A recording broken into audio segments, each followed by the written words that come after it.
አንድ መንደር ውስጥ አንድ ተሟጋች ሰውዬ ነበር። ሰውየው ብዙ ጊዜ ሙግት ቦታ ስለሚሄድ ከቤቱ የሚውልበትና የሚያድርበት ቀን ጥቂት ነበር። በዚህ አጋጣሚ ሚስቱ በርከት ያሉ ውሽሞች ያዘች።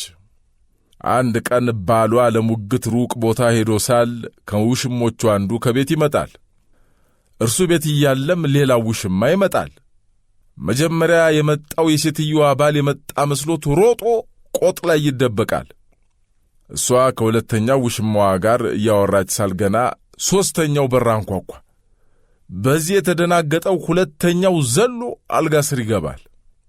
ከዚያ ከሦስተኛው ጋር ስትጎሻሸም አባወራው ከሙግት ውሎው ወደ ቤቱ ይመጣል። ይህን ጊዜ የሦስተኛው ውሽማ ይደናገጥና ዘሎ ወደ ከብቶች ክፍል ይገባል። ከዛ ባልየው ከገባ በኋላ ሴትየዋ አንተዬ ሙግቱ እንዴት ሆነ ብላ ትጠይቀዋለች። ሰውየው ታጠይቅኝ አልተሳካልኝም፣ 300 ብር እንድከፍል ወሰኑብኝ ይላታል። ሚስትም ታዲያ ይሄ ሁሉ ገንዘብ ከየት ይመጣል አለችው። ባል ከላይ ካለው እቀበለዋለሁ ይላል። ከአምላክ እንደማለት ነው፣ መገላገል ፈልጎ መተኛት። ይሄን ጊዜ ታዲያ ቆጥ ላይ ያለው ውሽማ እኔኑ ማለቱ ነው ብሎ ያለበት ይግነንበት። ከእኔ ብቻ ለምን እንዴ አልጋ ስር ያለው ሚስጥ እንጂ አይልም። አልጋ ስር ያለው በተራው እንዴ ከብቶች ክፍል ያለውን መስጠት አለበት እኛ ብቻ ለምን ሲል በመስማቱ ባልየው ጦር ይዞ በራፍ ላይ ቆሞ ከያንዳንዱ ውሽማ ለቅጣቱ ክፍያ የሚሆን 100 ብር ተቀብሎ እግረ መንገዱንም የሚስቱን ጉድ አውቆ በጣውንቶቹ ላይ አይቀጡ ቅጣት አሳረፈ ይባላል። እናቴ ወይዘሮ ልፍነሽ ናጂ ስለ አባቷ አያት ያወጋችኝ እንዲህ ነበር። የአያቴ አያት ስማቸው ሰማይ ጥግ የደረሰ አባወራ ነበሩ። የሲሃር ብላጫ ተብለው የሚጠሩ የልጃቸው ልጅ ከዕድሜ ኩዮቹና ባህሪውን ከሚመስሉት ጋር ተባብሮ ዝርፊያ ለማካሄድ ትጥቁን አሰናዳ። ትጥቁን ያሰናዳው በደም የሚያተሳሰሩ ጎሳዎችን ዘርፎ የሀብቱን መጠን ከፍ ለማድረግ ብቻ አልነበረም። ስመጥር የመሆን ረሃብ አእምሮውን ሞርሞሮት ነበር። የሲሃር ብላጫ ማለትም የአያቴ አያት ወሬው ወደ ጆሮአቸው ሲገባ በሰሙት ነገር አልተደሰቱም። አስጠሩት። ጀግና መባል ያሰኘህ እንደሆነ መንገዱ አይደለም። ፀሐይ አይኗን ባልከደነችበት ሰዓት ጦርህን በጠላቶች ደረት ላይ ስበቀው እንጂ ጽልመትን ተስፋ አድርገህ ምንም ያልበደሉህን ወገኖች መዝረፍ ምን ይሉታል አሉት የልጅ ልጃቸው። እሱም መለሰላቸው፣ ከየት እንደመጡ የማይታወቁ አቅመ ደካሞች ናቸው። አኗኗራቸው ሁሉ የእኛን የማይመስል ጎሳዎች ናቸው። ምንስ እኛ ባንጠቀምበት አቅራቢያችን በሚገኘው መሬት ከብቶቻቸውን ሲያሰማሩበት፣ ጎጇቸውን ሲቀልሱበትና እህላቸውን ሲዘሩበት እንቅልፍ ወስዶኝ የምተኛ ይመስለውታል? ይህንን ጥቃት በቸልታ ለማለፍ ክብሬ ስለማይፈቅድልኝ ነው እሱን ለመዝረፍ መሰሎችን ያስተባበርኩት አላቸው። ተዋቸው። ሰላማዊውን ሰው መተናኮል የመጪው ዘመን ሕይወትህን ያበላሽብሃል። እነሱ የሰፈሩበትና እነሱ ተንፈላስ የሚኖሩበት መሬት ይጠቅመናል እኮ። ምን መሰለ ልጄ አላስጨረሳቸው። በጭራሽ አልቀበለውትም። ተቃውሞዬን ተቃወምከው ማለት ነው። መኖር እስኪያስመርራቸው ድረስ ቤቶቻቸውን ተራ በተራ አራቁታለሁ። ከተቀመጠበት የእሳት ማንደጃ ስር ተፈናጥሮ ሲነሳ እሳቸው ደግሞ ሐሳብህን ካልሰረስክ አሟሟትህ ያላማረ ይሆን አሉት። ንቆ መተው በሚሉት ጅራፋቸው ገርፈው ብቻ ሊተውት አልወደዱም። ዶፋ ዘነቡበት። የርግማን ዶፋ ዘነቡበት። ውጥነህ ባጭር ይቀር እየተሳለቀባቸው ያንን ዕድሜ ጠገበ የሳር ጎጆ ለቆ ወጣ። የሞያ ባልደረቦቹን ይዞ የጦር መሳሪያቸውን አስታጥቆ የድል አድራጊዎቹን መዝሙር ለማሸብሸብ ተቻኩሎ ጉዞ ጀመረ።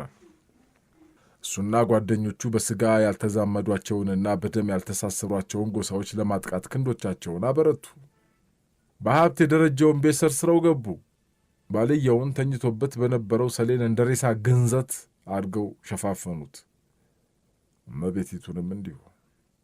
ቤቱን አራቆቱ፣ ከብቱን ዘራረፉ። የያዙትን ይዘው ለዛሬ ይበቃናል በሚል ስሜት ተሞልተው ወደ መጡበት ሲመለሱ በዚያ ድቅድቅ ጨለማ መሃል የተወለደ ጩኸት ሰሙ። ጩኸቱን ያሰሙ የነበሩት ጥቃት የደረሰባቸው ወገኖችና ዘመድ አዝማዶቻቸውን ጨምረው ነበር። እየተራገሙና እየፎከሩ አጥቂዎቻቸውን ይከታተሉ ጀምረዋል። የጦር መሳሪያ ታጥቀዋል። በደል ፈጻሚዎቹ ሸሹ። ተቋቁመው የማይመክቱት ኃይል ከኋላ እያሳደደ ተከተላቸው። የዘራረፉትን ሁሉ ጥለው ነጎዱ። የዘረፋው ቡድን አስተባባሪ የአያቴ ልጅ በጠላቶቹ ጦር መወጋትን ፈራ። የሚንቃቸው ዘሮች እንዲህ ነፍሱን ለማጥፋት ሲንደፋደፉ በማየቱ አብዝቶ ጠላቸው። ገደል ነው እኮ እያሉ በሬሳው ላይ ሲዘባበቱ፣ ስጋውን ላሞራ እየበለቱ ሲሰጡ፣ ፎክረው ሲሸልሉ ታየው። ሮጠ አይገልጸውም፣ በጣም ሮጠ። አብረውት የነበሩትን የሙያ አጋሮችን ሁሉ ቀደመ። ፊት ለፊቱ አንድ አገር ለአገር እየተንከራተተ ማደሪያ እንዳጣ እንግዳ የሚባዝን ወንዝ ገጠመው። ላፍታ እንኳን አላመነታም። ዘሎ ገባ። ዱካው ጠፋ።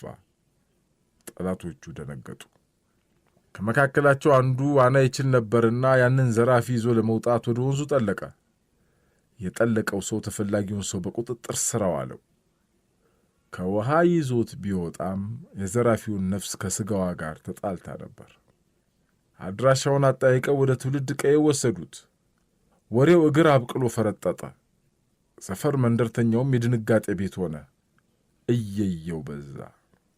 የትልቅ ሰው ዘር ተብለው ከሚጠሩ ወገኖች የሚመደብ ነበርና የተከበሩ ሰዎች ይችን ዓለም ሲሰናበቷት የሚለቀስላቸው አይነት ለቅሶ ተለቀሰለት። ወርኮ ተባነረ ተባለ። ግጥሞቹ ተደረደሩ፣ በሙሾ ዜማ ታጀቡ። ይሄ ሁሉ ሲሆን አያት በአካባቢው አልነበሩም። ከሄዱበት የዳኝነት ስፍራ ሲመለሱ ስለሆነው ነገር ሁሉ ተነገራቸው። ጠብታ እንባ እንኳን አይናቸው ዳር አልታየም። በእርግጥ ድምፃቸው ሲንቀጠቀጥ ያስተዋለ ከጠልቅ ሐዘን የመነጨ መስሎት ይሆናል። ለቅሶ እንደሆነ ጥብቅ ትእዛዝ አስተላለፉ። ቃላቸውን ላለመተግበር የሞከረ አልነበረም። የአያት ድምፅ ጎላ ብሎ ይደመጥ ጀመር። ምን እየሆናችሁ ነው? አልቃሾቹን በንቀት ገረመሙ። ከእናንተ መሃል ማን ነው አምላክ ክፉ አድራጊውን ሲቀጣ ፍርድ አጓድለሃል ብሎ የሚያማርር? ከዘራቸውን ወደ ላይ ነቀነቁ። የሁሉም አንገቶች እንደ ተፈረደበት እስረኛ ተደፍተዋል። ቀጠሉ። የቤቶቻችንን ስም የሚያሰድብ ሥራ ሰርቶ ለተመለሰ ሽፍታ እንዲህ ያለውን አለቃቀስ ማልቀስ ልማዳችን ያዛሉ። ከዘር ማንዘሮቼ መሃል የራሱ ያልሆነውን ቀምቶ ለመክበር የሚሻ ቢኖር የዕድሜውን ገመድ እንዲያሳጥርልኝ አምላኬን አልለመንኩትም ነበር ወይ አሉ። ምላሽ የሚሰጥ ቀርቶ አይናቸውን እንኳን ደፍሮ የሚያል ነበረም። ሂዱ በሉ ሂዱ። የልጄ ልጅ ክብር ተሰጥቶት ደረት የሚደቃለት አይደለምና ወደ መጣችሁበት ሂዱ። ተራ ቦታ ሊጣል ለሚችል የቆሻሻ ጥራጊ እንዲህ ያለውን ክብር መስጠት ምን አመጣው?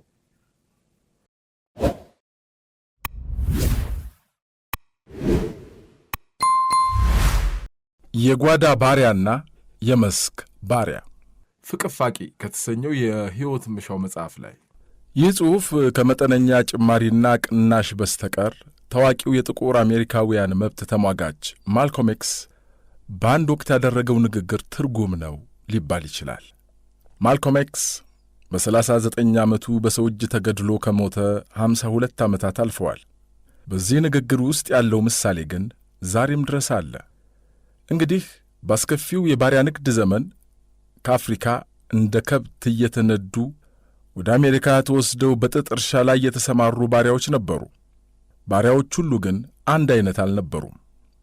በዘመኑ ሁለት አይነት ባሪያዎች ነበሩ፣ የጓዳ ውስጥ ባሪያና የመስክ ላይ ባሪያ። የጓዳ ውስጥ ባሪያ የሚኖረው ቤት ውስጥ ነው፣ ጌታዬ እያለ ከሚያደገድግለት አሳዳሪው ጋር። ደህና ይለብሳል፣ ደህናም ይመገባል። ጌታው እግሩ ወጣ ሲል ለእርሱ የተዘጋጀውን ምግብ ስለሚቀላውጥ ደህና ምግብ ይመገባል። ከኩሽና ጥግ መሬት ላይ ኩርምት ብሎ ቢተኛም የሚኖረው ግን በአሳዳሪው ጣሪያ ስር ከጌታው ቤት ከጌታው ጋር ነው። የጓዳ ውስጥ ባሪያ ጌታውን ጌታው ራሱ ከሚወደው በላይ አጥብቆ ይወዳል። የጌታውን ቤት ከመፍረስ ለመታደግ ከእርሱ ቀድሞ አንገቱን ይሰጣል።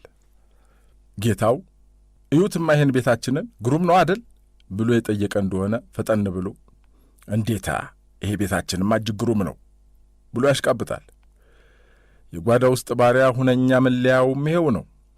ጌታው እኛ ሲል እኛ፣ የኛ ሲል የኛ ይላል። ጌታው ታሞ ባየ ጊዜ ምነው ጌታዬ አመመን እንዴ ብሎ በጭንቀት ይጠይቃል። አመመን እንዴ? የጓዳ ውስጥ ባሪያ ሕልውናውን ከጌታው ጋር ያቆራኘ ነው። ካለ ጌታው መኖርን ሊያስብ አይችልም። ያለ ጌታው አንድ ቀን የሚያድር አይመስለውም። ያለ ጌታው ፈቃድ ፀሐይ እሺ ብላ የምትወጣ በጀ ብላ የምትጠልቅ አይመስለውም። እናም አንዱ የመረረው ወደ እሱ መጥቶ ይሄ እኮ ኑሮ አይደለም፣ እባክህ ከዚህ እንጥፋና አምልጥ ቢለው በመገረም አይቶት አንተ ያመሃል እንዴ? ምንድነው እናምልጥ ማለት? ከዚህ የተሻለ ቤት የት አገኛለሁ? ከዚህ የተሻለ ልብስ ከየት አመጣለሁ? ከዚህ የተሻለ ምግብስ የት አባት ያገኛለሁ? ሁሁ እናምልጥ ይለኛል እንዴ ብሎ ይመልሳል። በተመሳሳይ በጥጥ እርሻ ላይ የመስክ ላይ ባሪያዎች ይኖራሉ። በቁጥር ሲሰላ የመስክ ላይ ባሮች ከጓዳ ውስጥ ባሮች እጅግ ይልቃሉ። የመስክ ባሪያ ውራጅ ይለብሳል። የመስክ ባሪያ የጌታውና የጓዳ ውስጥ ባሪያዎች ትርፍራፊን ይበላል። ደሳሳ ጎጆ ውስጥ ይኖራል። በዚህ ላይ ከንጋት እስከ ውድቅት መባተሉ ሳያንስ ይደበደባል፣ ይቀጠቀጣል። ጌታውን ግን አጥብቆ ይጠላል። የጓዳ ውስጥ ባሪያ ጌታውን ሲያፈቅር፣ የመስክ ላይ ባሪያ ግን አምርሮ ይጠላዋል። ብሩህ አእምሮ አለው። ምክንያቱም እንደሱ ያሉ ባሮች ከማንም በቁጥር እንደሚበልጡ ጠንቅቆ ያውቃል። የመስክ ላይ ባሪያ የጌታው ቤት በሳት ሲያያዝ እግዜር የነፋሱን ጉልበት እንዲያበረታ ይጸለያል እንጂ በጭራሽ እሳቱን ለማጥፋት አይሞክርም። ጌታው በወንዝ ሙላት ሲወሰድ ሲያይ ምራቁን ጡ ብሎ ይጨምርበታል እንጂ ጨርሶ ሊታደገው አይሞክርም። ጌታው ሲታመም ጌታዬ ወይ ይህን ሰውዬ ዛሬ ገንድስልኝ እያለ እግዜርን ይማጸናል እንጂ አይጨነቅም።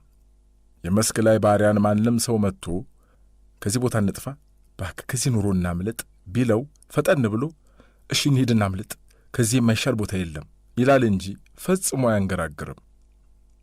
ይህ የማልኮም ኤክስ ምሳሌ ዛሬም በእኛ ዓለም አለ፣ በእኛም አገር አለ። ኢትዮጵያና ዓለምም ዛሬም የጓዳና የመስክ ባሪያዎችን ይዛ ትኖራለች።